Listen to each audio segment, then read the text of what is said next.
Regarde ton téléphone. Non, sérieusement, fais-le. Oui, fais-le maintenant. Ouvre tes réglages, va dans temps d'écran. Regarde le chiffre. 4 heures, 5 heures, peut-être plus. Ce n'est pas juste un chiffre, c'est une fuite en avant. Si tu as entre 16 et 25 ans, ce chiffre, c'est ton futur qui s'évapore en scrollant sur des vidéos de gens que tu ne connaîtras jamais. On ne se rend pas compte, mais 4 heures par jour, ça représente 2 mois complets par an. 2 mois de ta vie passés à regarder celle des autres au lieu de construire la tienne. Et le pire, c'est ce sentiment que tu ressens dans ton ventre quand tu poses enfin l'appareil. Cette culpabilité sourde. Ce vide. Tu te dis que tu vas t'y mettre demain, que tu vas enfin réviser pour cet examen ou lancer ce projet créatif qui te tient à cœur. Mais on sait tous les deux comment ça finit. On est tous dans le même bateau, et je vais te dire pourquoi ce n'est pas entièrement de ta faute, mais pourquoi c'est devenu ton plus gros problème. Tu connais ce moment. Il est 23 heures, tu es fatigué, mais tu te dis « Allez, juste 5 minutes ». 1 heure plus tard, tu es coincé dans une boucle infinie. Ton cerveau est en mode pilotage automatique. Ce n'est pas de la paresse, c'est une réaction chimique. Chaque swipe, c'est une microdose de dopamine qui te maintient en otage. Mais imagine un instant ce que tu pourrais faire avec juste la moitié de ce temps. Ce n'est pas une question de devenir un robot de productivité ou un moine stoïcien. C'est une question de reprendre le contrôle. Parce que pendant que tu procrastines, le stress de tes examens grimpe, tes rêves s'éloignent et ton anxiété explose. On se ment à nous-mêmes en se disant qu'on a besoin de ce repos numérique, alors qu'en réalité, ça nous épuise plus que le travail lui-même. Mais attention, supprimer tes applications ne marchera pas.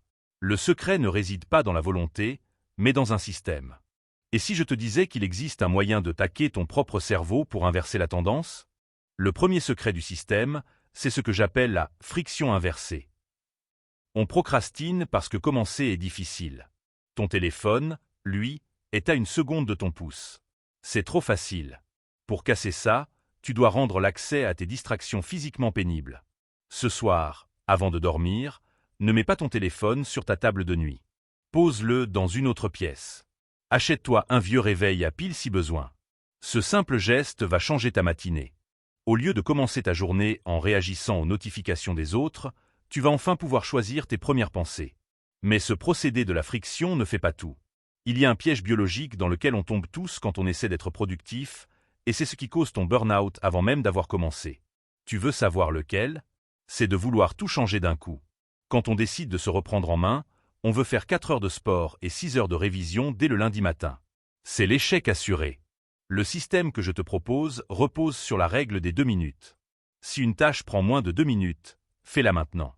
Si c'est plus long, engage-toi à n'en faire que 2 minutes. Tu veux écrire un script? Écris juste une phrase. Tu veux réviser ton droit?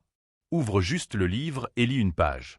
Ton cerveau déteste l'effort colossal, mais il accepte les micro-défis. Une fois que tu as commencé, l'inertie change de camp et c'est une des choses les plus difficiles à faire. Mais une fois lancé, comment éviter que ton esprit ne dérive vers YouTube ou Instagram au bout de 10 minutes? La réponse tient dans une technique que les créateurs les plus performants utilisent en secret. Et non, ce n'est pas le fameux système Pomodoro classique. C'est la méthode du blocage sensoriel. Ton environnement actuel est probablement ton pire ennemi. Si tu travailles là où tu joues ou là où tu dors, ton cerveau est confus. Pour ton système de résolution, tu dois créer une encre de focus. Ça peut être une playlist spécifique, une odeur, ou même une simple lampe que tu n'allumes que quand tu travailles. Quand cette lampe est allumée, le reste du monde n'existe plus. Pas de notification, pas de musique avec des paroles, juste toi et ta tâche. Et si tu sens l'envie de scroller revenir, utilise la technique du surf de l'envie. Attends 10 minutes avant de céder. Souvent, au bout de 3 minutes, l'envie a déjà disparu. C'est comme une vague. Elle monte, elle pique, puis elle s'écrase.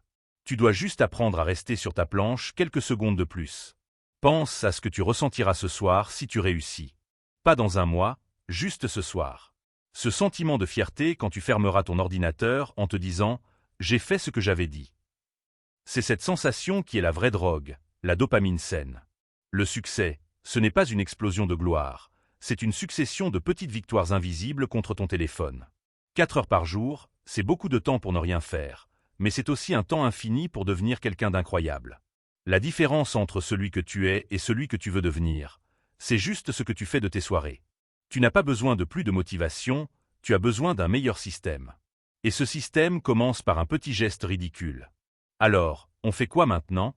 On ne va pas juste fermer cette vidéo et passer à la suivante. On va agir. Tout de suite. Pose ton téléphone dans une autre pièce. Prends une feuille, un stylo, et écris la seule chose que tu dois absolument faire demain. Juste une. Pas 10. Une seule. Et demain matin, tu t'attaques à cette tâche pendant seulement 2 minutes avant même de regarder tes messages. C'est tout. C'est comme ça qu'on reprend le contrôle. On ne change pas sa vie en un jour, on change ses habitudes 1 minute à la fois. Essaie ça dès ce soir. Ne laisse pas une autre journée de 4 heures s'envoler pour rien. On est ensemble dans ce combat. On progresse ensemble. Allez, lève-toi et va poser ce téléphone.